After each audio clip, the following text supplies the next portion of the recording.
Welcome to our channel. Today we how to scale your side hustle with Skillshare, beginner guide step by step clearly. To scale your side hustle with Skillshare, start by identifying your niche.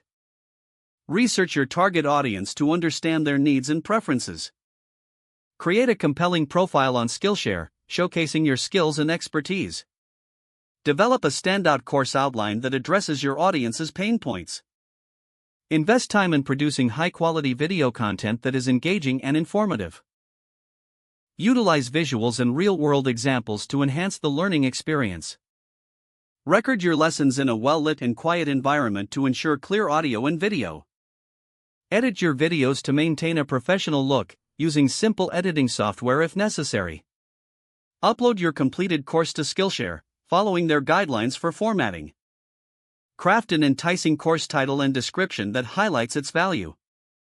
Promote your course through social media channels to reach a wider audience. Engage with your students by responding to questions and feedback promptly. Continuously update your course materials based on student input and industry trends. Explore additional ways to monetize your skills, such as offering one-on-one sessions. Network with other Skillshare instructors to share tips and collaborate on projects. Track your course analytics to understand what works and identify areas for improvement. Reinvest your earnings into creating new courses to widen your offerings. Stay committed to your side hustle, as scaling takes time and effort. Remember, consistency in quality and engagement is key to sustainable growth.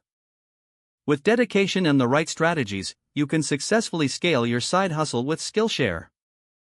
If the page does not load, refresh the browser or try again in a private or incognito window. Make sure you are using the correct email address, then retype it carefully to avoid small typos.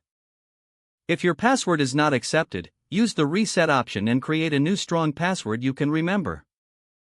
Check your spam folder for verification or security emails, then complete any requested confirmation steps. Enable two-factor authentication if available to improve account security and reduce unauthorized access risk. After signing in, review your profile details so your contact information and settings are accurate and current.